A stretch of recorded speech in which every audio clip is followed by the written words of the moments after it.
Hello friends. Tonight's story isn't about pyramids. It's about something quieter, heavier. Not the pharaohs or the gods, but the ones who prepared them for forever. You won't hear their names in temples. You won't see their faces in gold. But their hands worked in silence, in salt, in heat. They kept the dead from falling apart. And they paid for it, with fear, with isolation, and with the long, slow rot of respect. So before you drift off, maybe give this video a like if it finds you well. And if the forgotten corners of history bring you peace, you might consider subscribing too.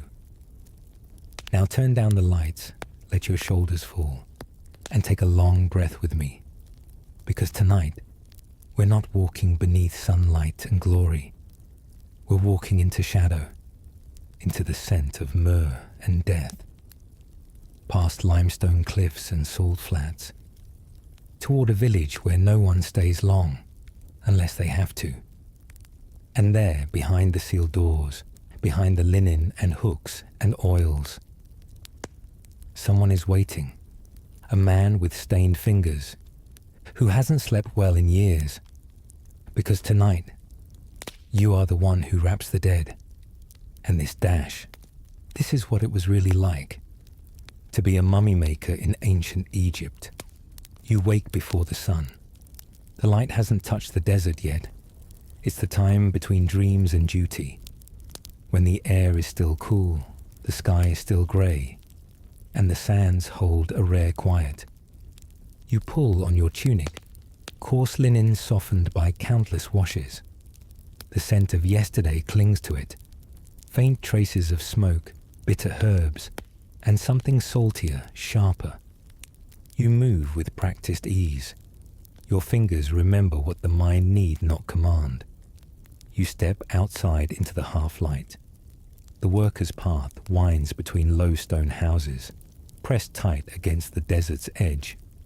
These aren't grand homes, just dry rooms and sleeping mats. No statues. No gods carved above the door, just function, just necessity. The others go elsewhere, to the tombs, the quarries, the builder's slope.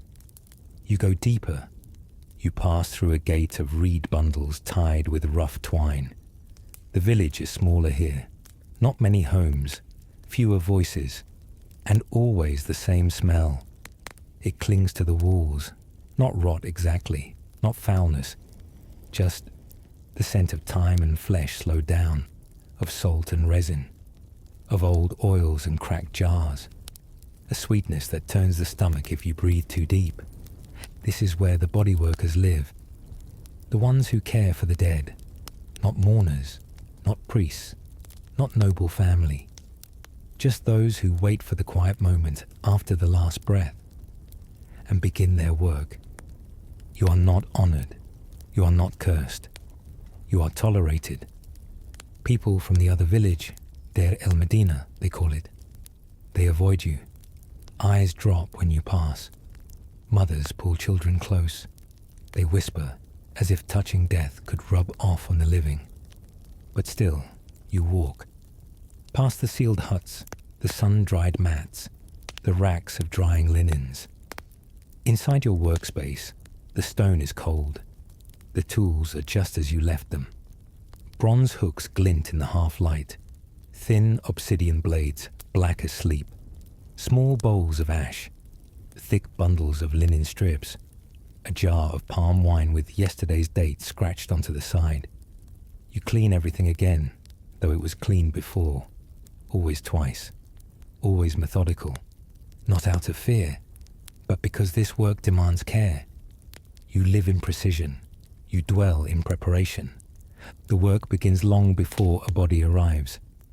This morning, like most, is spent checking materials. Natron is weighed, a chalky mineral that dries skin and draws out moisture. It crusts over everything, even your fingernails. You sift it carefully, watching for impurities. A clump can mean the difference between preservation and rot. The palm wine is poured, strained, sealed again. You test the sharpness of blades on reed stalks. Dullness is not an option. You oil the hooks used to remove the brain, a delicate operation that requires a steady hand and the willingness to feel for what you cannot see. Then you fold the linens, strip after strip. Long pieces for the limbs, short ones for the fingers. Every wrap has its order, every layer its blessing. You don't say them aloud, that's for the priests, but you know them in your bones. Today, there is a body. He arrives wrapped in plain cloth, the corners knotted tight. His name is not given. You don't ask. The scroll will come later with instructions. But you can already tell he was not a poor man. The cloth is clean. His skin still carries the scent of cedar oil.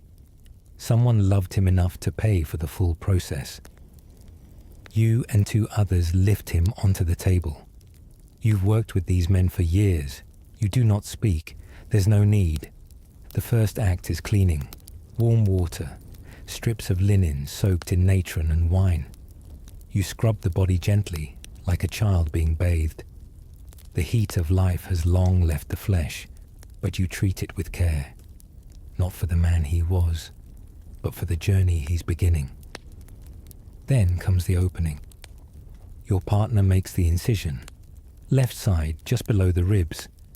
A single stroke. The blade is cleaned immediately and set aside. The stomach is removed first, then the liver, lungs, and intestines. Each organ is wrapped and placed in its own jar. Sometimes the jars are carved with gods. Sometimes they are simple clay. The heart, that's more delicate. Some are told to leave it in. Others are told to take it out. It depends on the family, on the priest, on the current belief. You follow the instructions, always. The brain comes last. A thin hook slides through the nostril. You swirl gently, breaking the soft tissue. Tilt the head. Drain. Repeat. It is not pleasant, but it is necessary. And always, you clean again. You never stop cleaning. The body is empty now, hollowed, but not ready. You pat it dry. Fill the cavity with linen, resin, and small satchels of scented herbs. Thyme, cinnamon, and sometimes frankincense, if the family can afford it. These are not luxuries here. They are tools, weapons against time. Next comes the salt.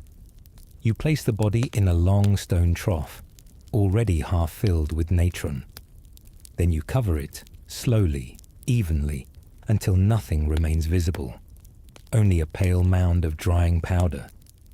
Here it will stay for weeks, 40 days, perhaps more. During that time, there is little to do but wait. You keep the room dry. You keep the vermin out. You pray, not loudly, but in gesture. A nod to Ma'at, to balance. A hope that the soul does not forget the body as it changes. While it dries, you prepare.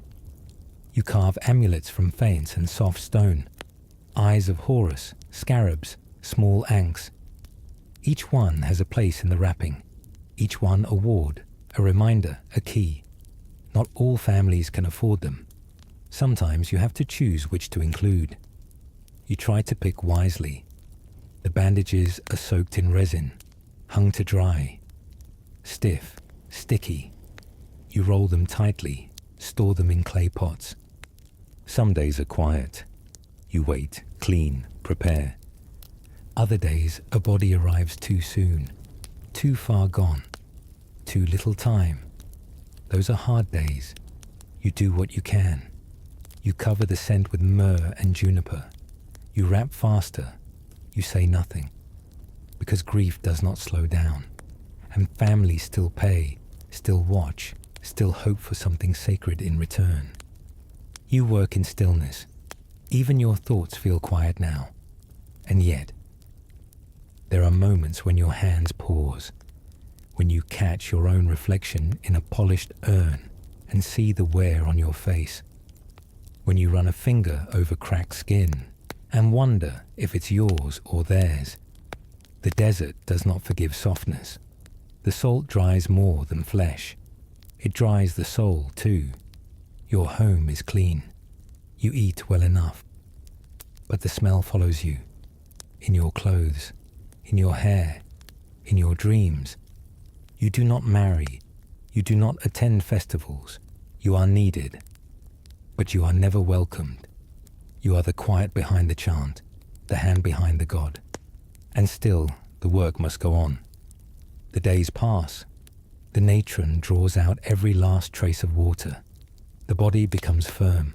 The skin tightens, darkens. You brush away the salt with soft reeds and damp cloth. A new silence settles over the body. Not the silence of death, but of preparation complete. Now begins the wrapping. This is not hurried. It takes days. Each layer of linen has its place, its order, its purpose. You wrap the fingers one by one, the feet, the limbs, the torso. Between each layer, you press resin, warm and pungent. It hardens quickly, sealing the form like shellac. Small amulets are tucked beneath the cloth, one over the heart, one at the throat, one inside the folds above the ankle. Each one a prayer made solid, a symbol of protection, of guidance, of judgment yet to come. The face is wrapped last. First the jaw to hold it closed, then the cheeks, the brow, the crown. A mask sometimes, gold-leafed for the wealthy, painted for others, placed gently over the features. You press the final strip across the eyes, not to blind but to shield. Then the resin again, it seals it all. By now the man you once lifted onto your table is gone. Not lost, transformed, shaped by your hands into something death cannot claim. His name will be spoken in rituals, his likeness painted on walls. He will be remembered. But you will return to your corner of the necropolis, wash the tools, bury the waste, sort the next set of linens, and begin again. You were trained for this. Your father perhaps did the same, or an uncle, or a stranger who took you in, taught you when no one else would. No one chooses this life easily, but someone must do it. And so you do. The gods are distant, the priests are polished, the nobles are mourned, but none of them cross the threshold of the afterlife without you. You do not sing, you do not wear white, you do not speak before the sacred flame. You stay in the dark, in the resin, the salt, the silence. And still, you work. Because in this world and the next, someone must wrap the dead. The tale survives only in fragments. A faded inscription scratched hastily into the back of a limestone tablet. A priest's journal half consumed by mold. A funerary papyrus with no body attached. But together, they whisper a story. A story of a man whose hands were known in silence, and who, one day, refused to touch the dead. His name has been lost, or perhaps deliberately erased. We call him what the texts suggest in code, the one who turned away. He was not born into greatness. He was born in the valley, just beyond the edge of Deir el-Medina, in a small house of whitewashed mud brick. His father was a linen cutter. His mother sorted natron into baskets. Neither spoke much. The salt took its toll early. From boyhood, he learned the work, how to soften cloth, how to clean hooks, how to listen without reacting when the elders argued over which organ to wrap first. He watched, he memorized. He never spoke out of turn. By 30, he was the best in the region. It was said he could seal a body so tightly not even the jackals could catch its scent. That his cuts were so fine, so deliberate, the skin closed again as if nothing had been disturbed. And still, no priesthood, no title. He was a worker, a tool, useful, forgotten. Then came the letter. carried by a runner at sunset, sealed in thick red wax. No name on the outside, just a glyph, pressed deep, the eye of Horus, edged in gold leaf. The embalmer read it 3 times, slowly, carefully. It was not a request. It was a summons. He was to travel north, to Memphis, to the royal necropolis, to prepare the body of the king himself. The pharaoh had died unexpectedly. Poison, some whispered. A wound, a curse. No one would say aloud. But the king was dead, and his body, according to the letter, had already begun to turn. The royal embalmers had failed. The priests were panicking, and they needed him. The journey north took 5 days by river. He traveled alone, accompanied only by a silent oarsman and a sealed chest of tools. The Nile shimmered like bronze beneath the sun. Reeds whispered along the banks.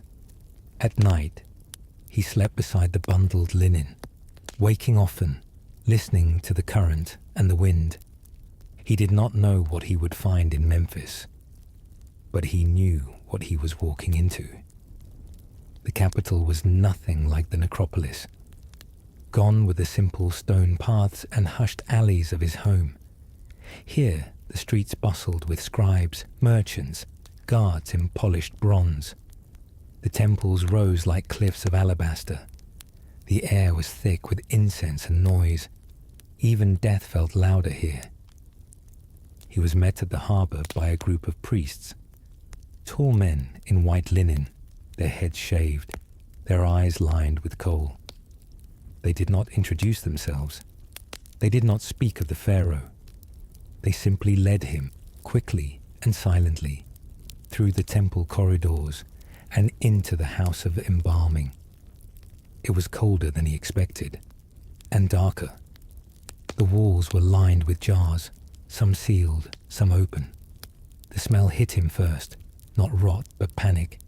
Resin, wine, salt, sweat. The tools were scattered. Linen was left half wrapped on the table. Someone had begun, but not finished. And at the center lay the king, not wrapped, not masked. Just there. Still, still. He was not untouched. The opening cut had been made, but too wide, too shallow. The skin had curled at the edges. The organs lay nearby in bowls, not jars. There were flies. This was not royal work. This was desperation. The priest looked at him, and one finally spoke. "You must begin tonight. He must be ready by the 70th day. The stars demand it." But the embalmer did not move. Not yet. He examined the body, touched the flesh. Cold, but not ruined. Yet. He asked a simple question. What happened to the last embalmer? The priests were quiet. Then one muttered, "He left." Another, "He broke the ritual." And the last, "He paid the price." No one would say more. Still, the embalmer nodded, slowly, and said, "Then I will prepare." But in his mind something shifted. There are deaths one can clean, and then there are deaths one must not touch. He began the way he always did, by cleaning. Not the body, not yet, but the room. The space felt wrong, tense. He ordered the assistants out, poured palm wine over the stones, lit incense until the air no longer smelled like panic. He moved with the precision of a ritual, though no gods were called, only habit, only caution. He arranged his tools on a linen mat, bronze knives thin as reeds, hooks bent to curve just right behind bone, small jars of resin, a pot of natron brought from his village. He had never trusted the capital's salt. Then he sat beside the body. He did not touch it. Not yet. He looked at the king's face. Not peaceful, not proud.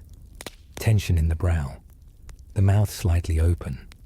as if something had been left unsaid at the moment of death. There was damage too, not just from the failed embalmers. A mark near the neck, a faint bruise beneath the left arm. The heart, he couldn't see it.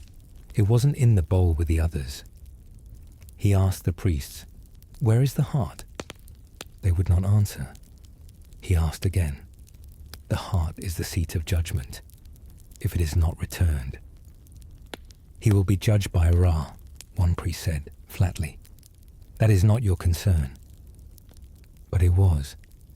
He knew how important the heart was, not just in belief, but in balance.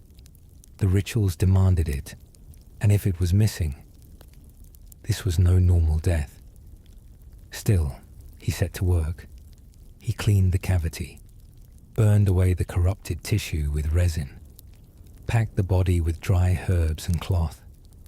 Each movement was slow, deliberate. His hands moved as they had 1,000 times before, but now they trembled slightly. That night, alone in his chamber, he did not sleep. He reviewed the scroll, the timeline, the instructions.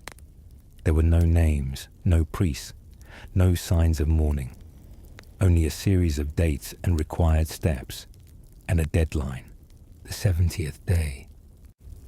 A silence deeper than usual fell around him. He began to wonder if the man on his table had truly died of natural causes, and more importantly, if someone wanted his soul to arrive broken in the afterlife. The days that followed moved in silence.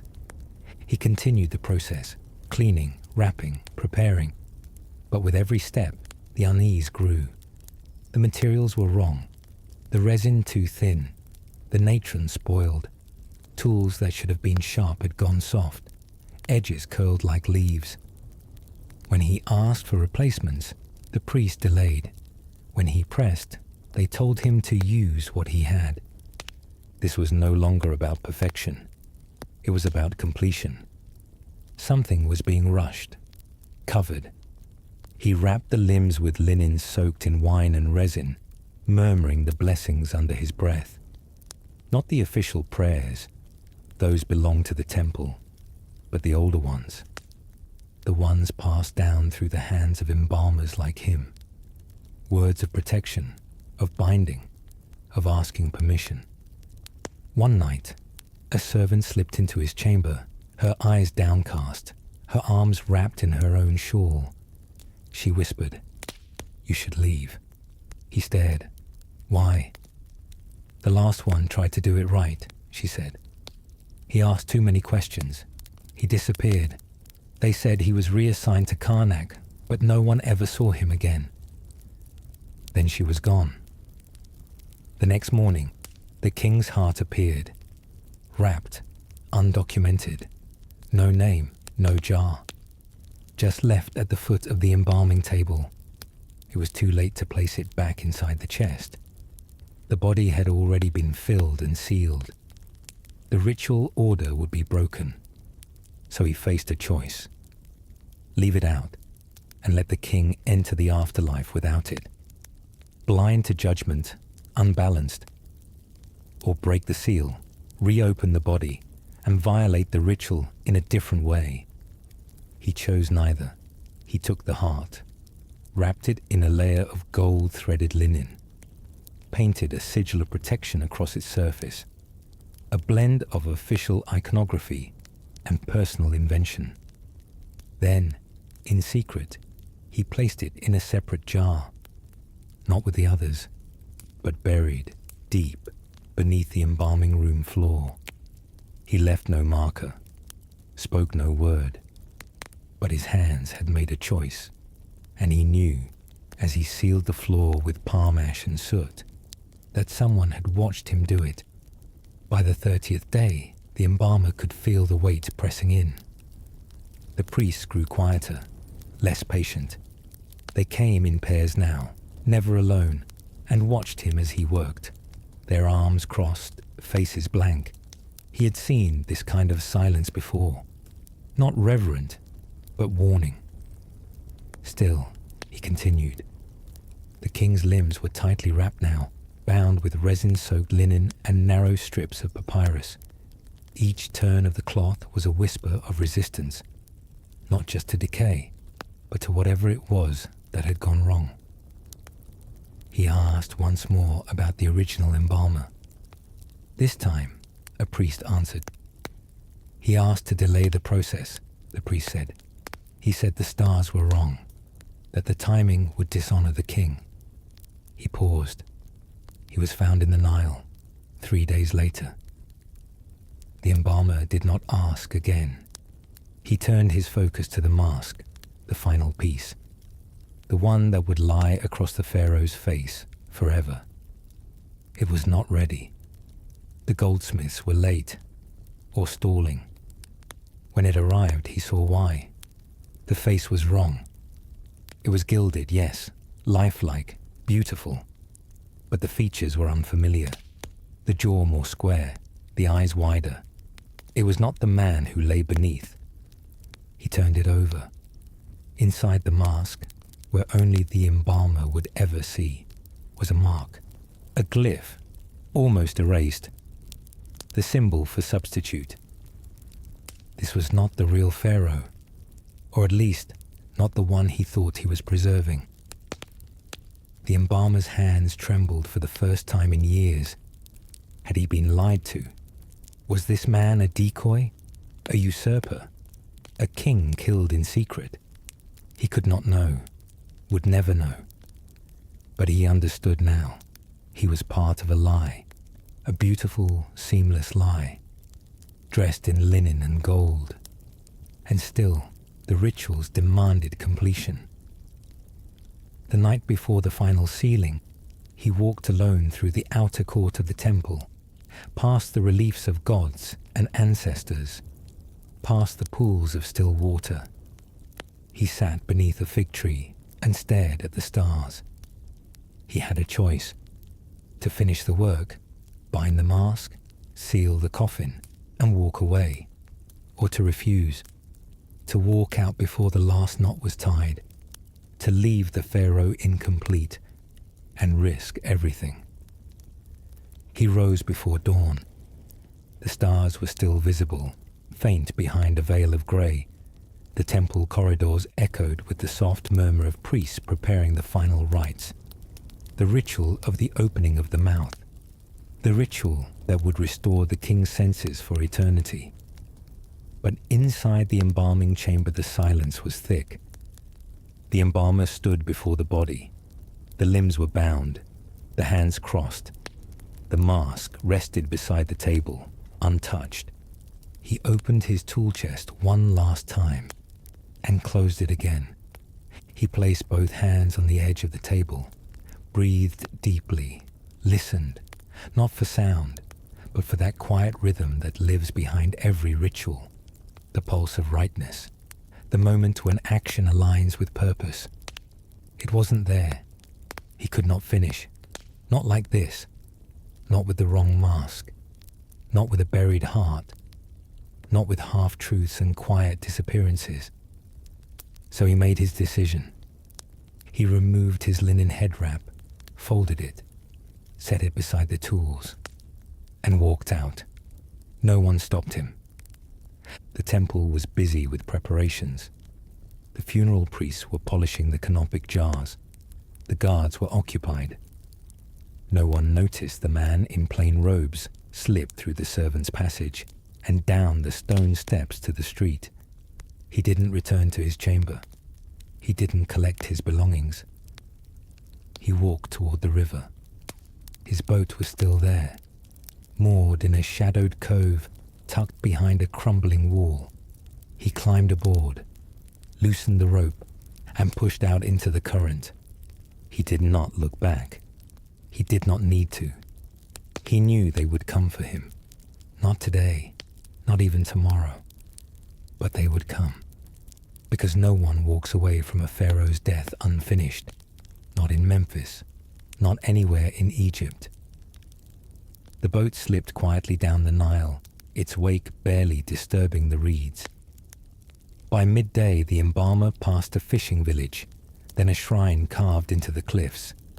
He kept to the shadowed bends of the river, rowing only when the current slowed. His hands, long used to knives and linen, blistered quickly on the oars. He spoke to no one. He ate dried figs and drank from a skin of old water. Each night, he anchored near the bank, burying the boat's rope beneath a pile of dry reeds. He slept on his side, one eye always half open, one hand resting near the small pouch that held the only thing he had taken with him, a strip of linen and a shard of the false pharaoh's mask. He had broken it before leaving, snapped the edge near the jaw, just slightly, a fracture so small it wouldn't show from a distance, but enough to interrupt the magic, to make the mask not whole. It was his final protest. Some might call it sabotage. He called it truth. After 7 days, reached a small village near the edge of the desert, a place he remembered from his childhood. Here, the air was dry and still. The people were few, mostly shepherds, potters and weavers. No temples, no records, no priests. He paid an old woman for a hut made of palm thatch and mud brick. She asked no questions, and for a time, he lived quietly. He made himself useful, repaired sandals, cleaned tools, prepared herbs for wounds. The villagers never asked where he came from, and he never offered. Sometimes, at night, he walked to the edge of the sand and stared at the stars. They looked different here, sharper, lonelier. The kind of stars that don't care for kings or priests or rituals. He thought often of the buried heart, of the body left unfinished, of the lie that would now be passed as truth, sealed in gold, paraded in song. He wondered if that mattered, if the dead ever noticed how they were remembered, or if silence, in the end, was the only honest thing. The years passed. The embalmer grew older, his hands still steady but slower. His hair thinned, his skin darkened further from sun and wind. But he remained hidden, not in disguise, but in plainness. The villagers came to trust him. Some began to call him uncle, though no one ever asked for his real name. He carved wooden charms for children, pressed amulets into their palms before long journeys. He taught a young boy how to bind a wound with cloth, how to steep sage and myrrh for coughs. And still, he dreamed of salt, of linen, of a mask that didn't fit the face beneath it. Then, one day, a traveler arrived, a priest passing through on his way to Thebes. He wore clean robes and had the smooth confidence of someone who spoke often before altars. He entered the village quietly, accepted a meal, and sat beneath a tamarisk tree to rest. He didn't ask questions, but he looked too closely. That night, the embalmer packed a small satchel, just the basics. He didn't plan to run, not this time. But the old instincts returned, like muscle memory. Then the priest appeared at his doorway. He did not enter. He simply said, "There is no record of your name in Memphis." And after a pause, but the mask cracked. The embalmer said nothing. The priest didn't accuse. He didn't demand. He only asked, "Do you believe he made it to the field of reeds?" The embalmer answered softly, "No, but he didn't deserve to." The priest nodded once, then he left. Nothing more was said. No guards arrived, no charges were made. But from that night on, the embalmer knew the story had survived, perhaps not in temples, not in scrolls, but somewhere in whispered phrases, in the hesitation of a ritual hand. There lived the memory of a man who refused to finish the lie, a man who broke the mask, a man who turned away. In his final days, the embalmer no longer walked far. He sat beneath a slanted awning outside his hut, sipping cooled barley water, his eyes always fixed toward the hills, low, sandy ridges where the wind never stopped. The villagers still greeted him, still left small offerings of bread or herbs by his door, but he spoke less, smiled only faintly. One evening, a boy came with a question. Is it true that some men live forever? The embalmer looked up, the corners of his eyes lined with age and silence. He took a long breath before answering. Only the ones who are not remembered too clearly.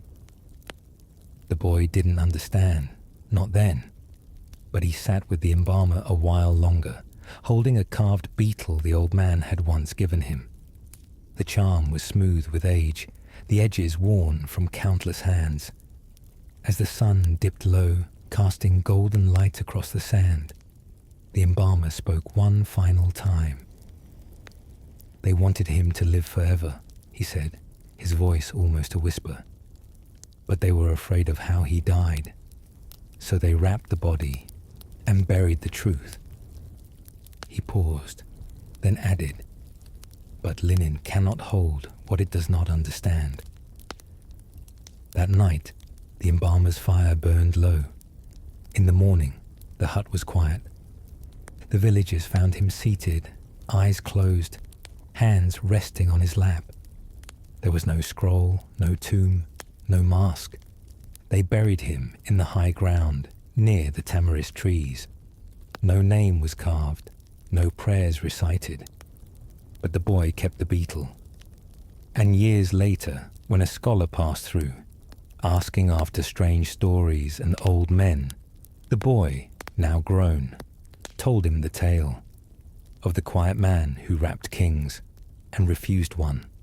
The scholar wrote it down, a fragment, a legend, a whisper carved between the grander names.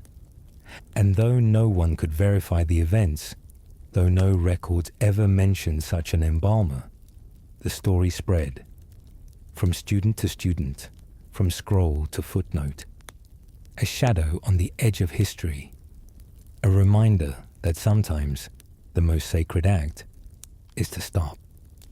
Imagine a hidden courtyard under the shifting sands, unremarkable until a trench reveals its presence. This is where archaeologists have uncovered the Saqqara embalming workshop, a place once considered mundane, now brimming with evidence of a vast industry of death.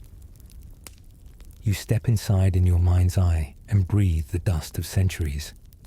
The walls are low, built from sun-baked mud brick. Jars half buried in sand line the perimeter. Some still hold residues, oils, salts, organic matter. The inscriptions beside them, names, dates, measurements, words in hieratic script that once meant 12 measures of natron, or oil of cedar, 2 cups. Here, in this chamber, the bodywork happened, not just for kings, but for local officials, priests, even the occasional merchant. The scale surprised researchers when they first read the tallies. Hundreds of jars, hundreds of bodies a year, not all royal. Inside tools lay buried in layers, bronze hooks, ivory spatulas, pieces of linen still labelled by hand. Some inscriptions read for limb wrapping, for head only, fragile, urgent, a vocabulary of precision and fatigue.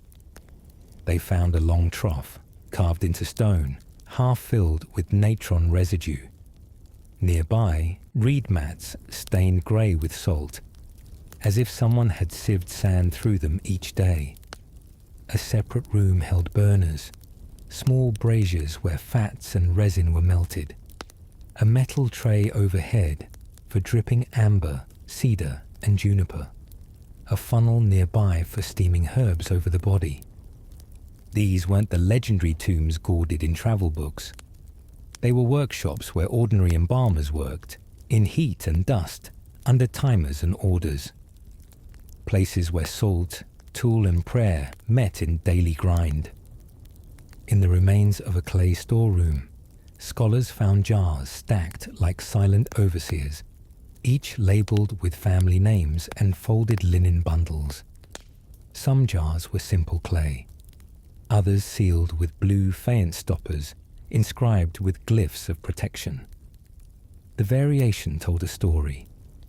Wealth matters, even in death. And so did speed. Some jars showed signs of rushed sealing, tight clay drips, hurried glyphs scratched on wet resin. Others were methodical, precise seals, names etched clearly. The slow ones belonged to those who could afford the full ritual. The fast ones, the impoverished. What myths had told of a holy lone specialist in golden temples was not the whole truth. The reality was organized, industrial, weary, but sacred in its repetition. And it relied on bodies buried, tools resharpened, motives paid. Not far from the main embalming chamber, archaeologists uncovered something rare, a subterranean cache of labelled vessels hidden in a shaft over 6 meters deep. It was not a tomb. It was a storeroom for death. Inside each jar was carefully placed, grouped by type, size, and substance. This wasn't haphazard burial, it was inventory. Some vessels still held viscous remnants of ancient oils. Others had hardened completely, their contents now dull, waxy discs. Scientific analysis revealed a range of substances: pine resin, bitumen, cedar oil, animal fat, beeswax. Some combinations were unfamiliar, mixtures not recorded in any surviving medical papyrus. More surprising were the labels. These weren't just priestly symbols or generic terms, they were instructions. One jar read, "To be applied to the head to banish the odor of the body." Another, "For softening the flanks of the deceased." Some even included timing notes, for day 37, or second wrapping. This told a different story than the ones carved on tomb walls. The embalmers were not just religious technicians, they were chemists, pharmacists, inventory managers. And the workshop wasn't a sacred chamber alone. It was a production space, a place where the dying prepared and the dead processed, according to cost, according to availability, according to time. In one corner of the shaft, they found broken tools buried deliberately. A ritual deposit, perhaps. Hooks bent beyond use, knives dulled and snapped, blades with resin caked into their edges. They had been placed beneath layers of sand, as if retired, given their own burial. Even tools, it seemed, required respect. And then there were the mistakes. Several mummies discovered near the workshop bore signs of imperfection. Wrappings done hastily, resin applied unevenly, missing amulets. One body, a young official, had been stuffed with incorrect materials, sawdust instead of cloth, feathers instead of herbs. Was it a rushed job, a punishment, or simply an overworked embalmer? Not every body was prepared equally. Not every soul had the luxury of perfection.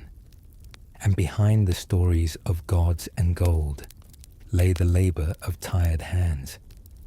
To understand how vast the embalming enterprise had become by the late period, one must imagine it not as a quiet ritual, but as an economy. Death was business. In Saqqara and beyond, temples acted not only as religious centers, but also as service providers. A family grieving their loved one would approach temple embalmers with an offering, a name, and most importantly, a budget. What came next depended on that final detail. A scholar translated a price list found on ostraca, a broken piece of pottery used for scribbling. The list included offerings for different embalming packages.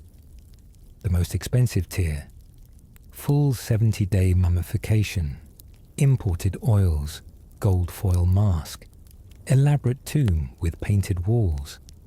The lowest, Simple natron burial, no amulets, linen reused, burial in a communal shaft.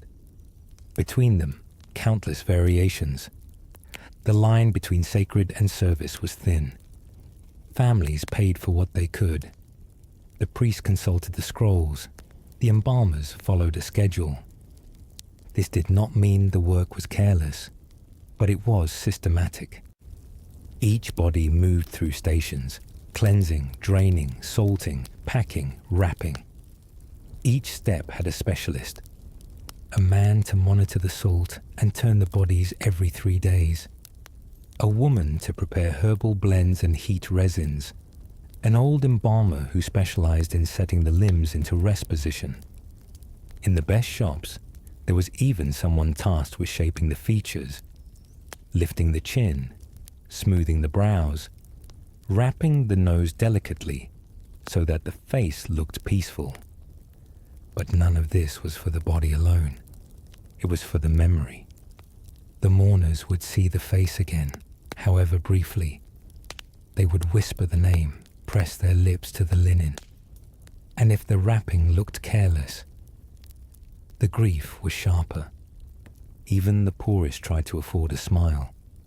The shop, then, was a theatre of preservation, a quiet engine powered by ritual, repetition, and the unspoken hope that the afterlife would be kinder than this one. And all of it, hidden under the sands, beneath temple walls, in low courtyards where the wind still smells faintly of resin. In the far side of the Saqqara complex, archaeologists uncovered something they hadn't expected. A pit filled not with tools or jars, but with ash. Thick layers of it, black and grey, mixed with crushed limestone and bits of burned linen. It wasn't waste from the embalming process alone. It was ritual ash, used deliberately. In some rites, ashes were applied to the body as a purifying layer, especially for the poor who couldn't afford imported oils. Mixed with natron and wine, it formed a paste. Not elegant, but effective. One clay tablet nearby bore a simple inscription.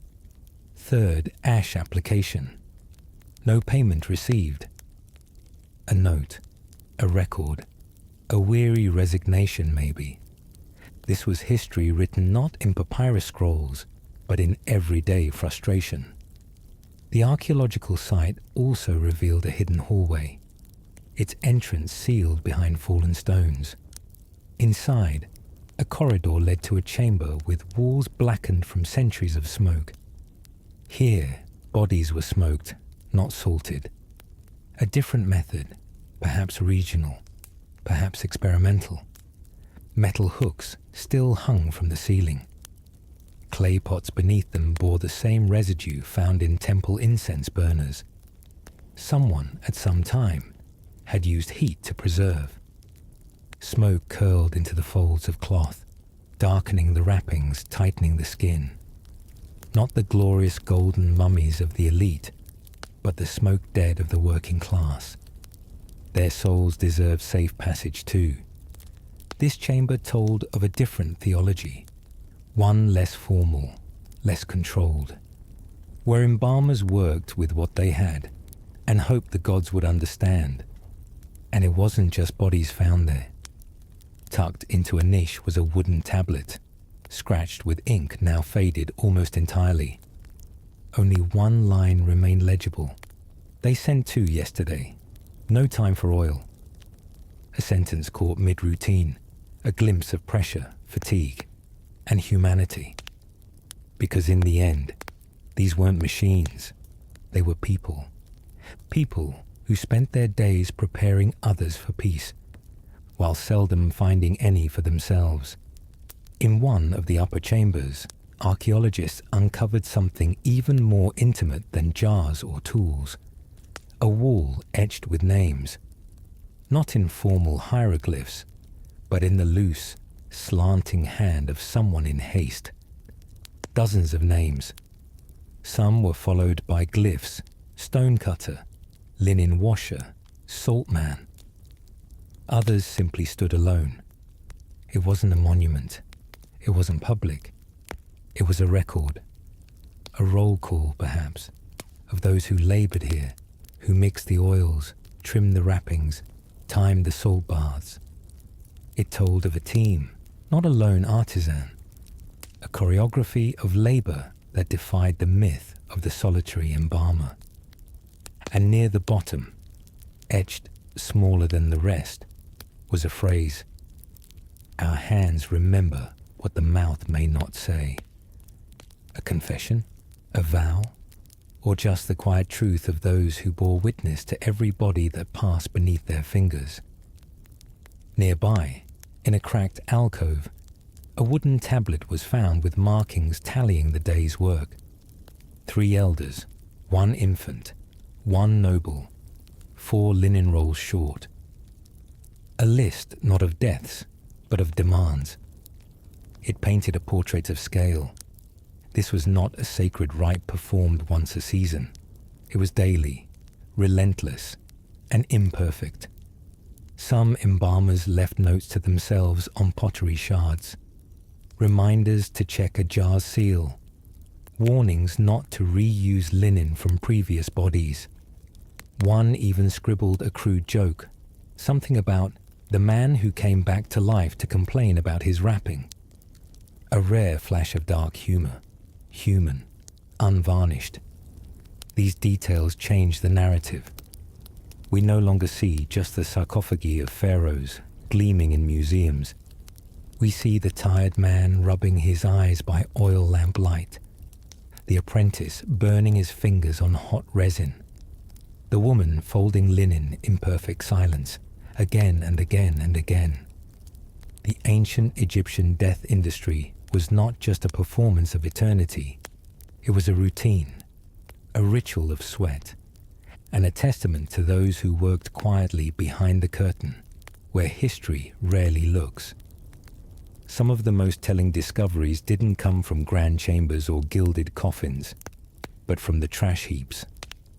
At the edge of the Saqqara complex, behind a crumbling mud brick wall, archaeologists uncovered layers of waste, discarded linens, broken resin pots, slivers of bone too small or fragile to wrap. It wasn't carelessness. It was overflow. Even death, it seems, generates debris. And within this midden of sacred refuse, the researchers found evidence of something curious. Foreign materials. Lab tests revealed pine resin from the Levant, bitumen from the Dead Sea, cinnamon from even farther east.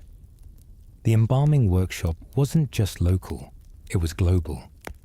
A supply chain of sacred ingredients spanning thousands of miles. And every shipment came with delay, with risk, with cost. One receipt fragment found nearby noted, "Oil delayed, mummification paused." Another warned, "Shipment spoiled in heat, replacement not expected for 10 days." Even the dead waited. And while they waited, the embalmers improvised. They mixed local herbs with what little oil remained. They reused wrappings when necessary. They performed rituals with dried petals instead of incense. They adapted, because the business of eternity did not stop for weather or war. In one of the smallest side rooms, almost missed in initial surveys, archaeologists found a child's coffin, half complete, tucked behind an amphora. No markings, no name. But the linen wrapping was meticulous, tighter than some of the elite tombs, resin layers applied evenly, amulets pressed into place with care, perhaps a practice body, perhaps someone's child, perhaps both. The work, even amid pressure and scarcity, retained its soul, because to the embalmers, each body wasn't a task, it was a vessel. And no matter how rushed the day, how poor the client, how spoiled the oils, they still folded the linen with 2 hands, always 2 hands, one to hold, one to remember. In the heart of the complex, past storerooms and burial shafts, archaeologists uncovered a curious architectural feature: a central shaft with staircases spiraling downward, leading to a chamber unlike the rest. It was not used for storage, nor was it a burial vault. It was a chamber for decisions. At the base of the stairs, the walls bore inscriptions. Not grand murals, but lines etched hastily in soot and resin. Many were simple notes: "Do not move," "Wait for priest," "No incense today." But one message stood out. Etched in charcoal, faded by time, it read, "Too many for one day, two not paid, leave the feet unwrapped." The handwriting was small, hurried, a directive written in fatigue. This was where choices were made, quietly, urgently, about how far to go when resources were stretched, when time ran out, when the mourning family had already left. Nearby lay the remains of a ledger, water-damaged, almost unreadable, but it listed dates, names, and two symbols beside each: a circle or a line. Circle meant complete. Line meant unfinished. There were many lines. This was the undercurrent of the embalming industry, what the tombs did not show: triage, compromise, adjustment. And it is here that modern scholars draw a different conclusion about the embalmers. They were not just keepers of tradition. They were negotiators of imperfection. Every body was a question. Every day a choice between ideal and possible. And still, the embalmers worked, because while the priest spoke of eternity, it was the workers who carved the path toward it, one linen fold at a time. In the corner of the shaft chamber, a broken wooden tablet bore one final inscription: "He came with nothing. I wrapped him anyway." Not signed, not dated, but perhaps more sacred than any gold mask. Further excavation revealed a small annex tucked behind the main embalming hall, a space with benches, shelves, and low stone stools. At first, archaeologists believed it was a storage area, but then they found writing boards, bone styluses, and discarded wax tablets. It was a classroom, a place where embalmers trained. Not in grand lecture halls, not in priestly temples, but here, beside the salt, the resin, the smell of the work. One tablet bore a familiar line, scrawled by an unsteady hand. The left side is opened. The heart may stay or be removed. A lesson. Another listed amulets in sequence: eye, scarab, knife, djed. These weren't spells. They were checklists, routines disguised as ritual. A fragment of papyrus bore a sketch of a body, annotated with where to place resin, how tightly to wrap each limb. The handwriting grew steadier with each line. This was how the knowledge passed on, not through song, but through repetition, trial, correction. In the corner of the room, a student's attempt at a wrapping knot, still bound around a sandbag hardened with age, sat in a broken jar labeled incomplete. Even mistakes were kept, because to learn this work was not simply to memorize. It was to feel the rhythm, to hear the silence between each task. The embalmers were trained not only in method, but in manner, patience, stillness, endurance. Many would never know the names of those they wrapped, but they would be remembered by the smoothness of a fold, the tightness of a seal, the calm they left behind.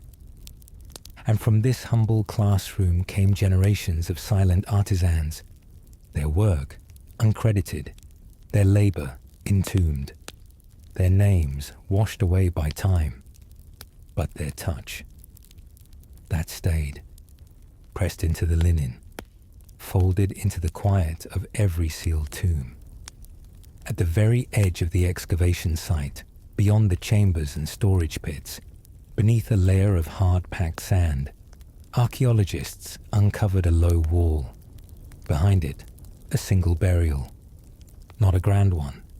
No gold, no painted coffin, no spells etched in lapis or turquoise. Just a body, wrapped with care, arms crossed, jaw bound gently shut, and near the feet, a small stone tablet, unadorned, no hieroglyphs, only a single line scratched into the surface by a rough hand. May the work follow me kindly. It wasn't a royal blessing. It wasn't a priest chant.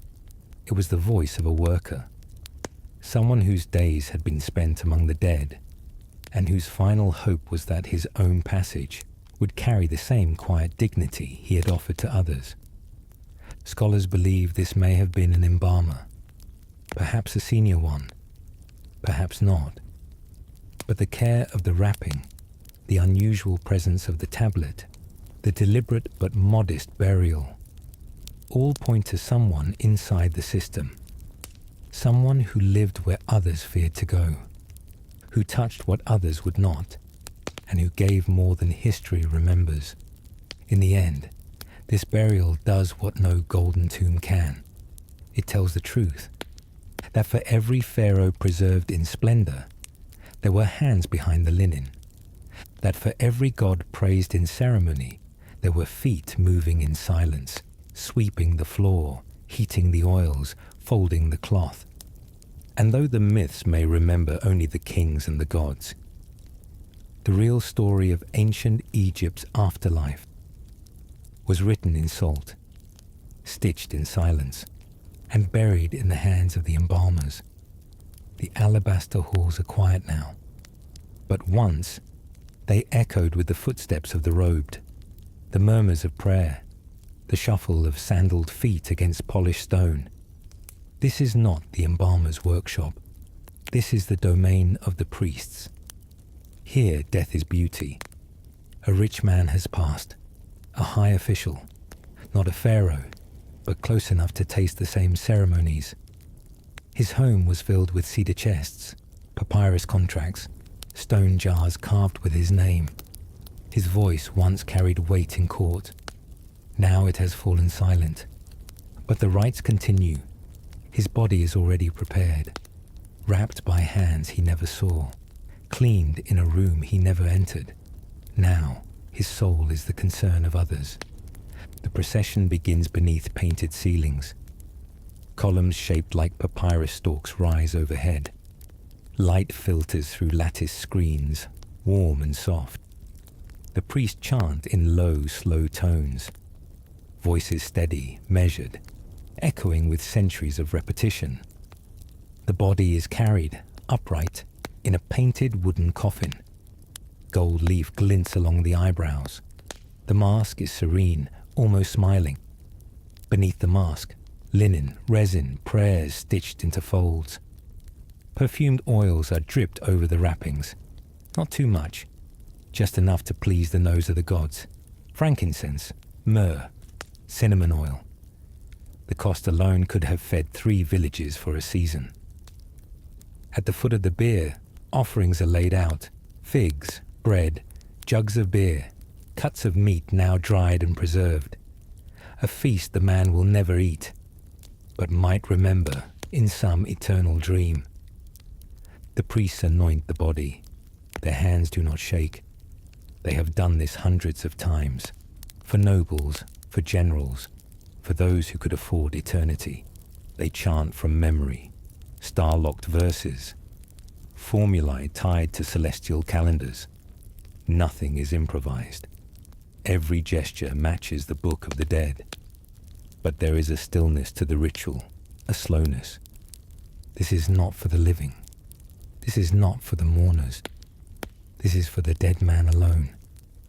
Wrapped in silence, draped in oil, carried toward a tomb where the paintings sing and the walls do not weep. 70 days have passed since the breath left his body. The ritual is timed not by clocks, but by stars. The heliacal rising of Sirius, the procession of Orion across the sky, the alignment of heaven with earth. a calendar of the sacred.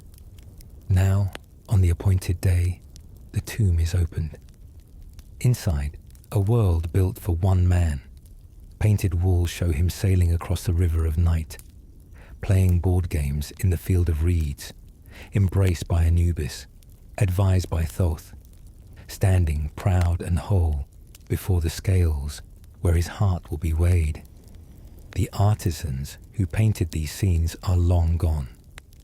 The men who dug this chamber, who shaped the stone with copper chisels and sand, are unnamed, but their work remains. The priest leading the ceremony walks slowly around the coffin. He holds a small adze, a ritual blade, in his right hand. With practiced precision, he touches it to the mouth of the mask. This is the opening of the mouth, a gesture meant to restore speech to the dead, so the man may speak in the afterlife, may give his name, may defend his soul. It is not dramatic. It is gentle, like waking someone from a deep sleep. Nearby, servants lower boxes into side chambers, weapons, wigs, linen, jewelry. The man will not need them, but the symbols matter. The afterlife is shaped by belief, and wealth brings comfort even in death. Perfume is poured on the floor. The priest's chant slows, grows quieter. Outside, the family waits. Not all are present. Some are too distant. Some excluded by politics. Some simply didn't come. But it doesn't matter. The ritual is not for witnesses. It is for the passage. And when the last word is spoken, the final spell sealed, the tomb is closed. A heavy stone, a breathless silence, and behind it, the illusion of permanence. A moment where wealth meets faith, where oil and linen hold time still, and a rich man begins his journey into forever. Far from the sealed tomb, the embalmers have already moved on. They do not attend the funerals. They do not walk the alabaster halls. Their role ends at the threshold, the final wrap, the last resin smear, the gentle closing of linen over the eyes. Once the coffin is lifted, their hands fall empty. No one thanks them. No one names them in the tomb. Inside the tomb, only gods and nobility are painted. Priests stand tall, their heads clean-shaven, their robes immaculate. No smudges of resin, no salt beneath fingernails. The story told on these walls is one of smooth transition. From life to eternity, from man to spirit. It is precise, perfect, but it is only one story, and it omits the others.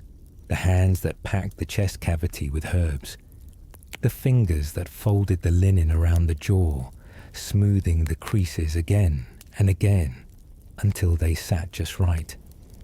The arms that lifted the body, turned it, tilted it, so resin could drip in even layers. These moments are not remembered, but they matter, because the man who lies in gold could not have reached eternity without them. His legacy may shimmer, his name may echo in ceremony, his afterlife may be charted in stars and stone, but his journey, the real one, began with silence, with hands that did not belong to priests, and with labor that went unseen. As night falls over the necropolis, the tomb fades into the hillside. Wind carries the last traces of incense through the stone corridors. The chants are over. The doors are sealed. The priests have returned to their homes, their robes folded neatly, their scrolls tucked away. Inside, the rich man lies surrounded by symbols. A golden mask, painted gods, jars filled with perfumes he will never smell.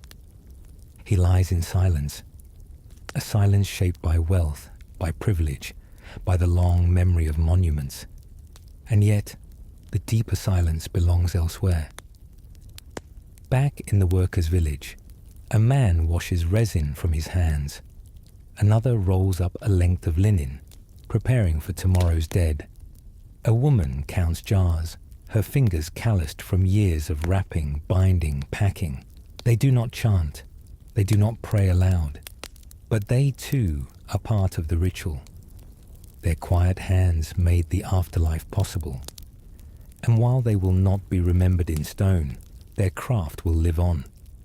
Folded into every mummy, etched into the careful symmetry of wrappings, preserved not by gold, but by care.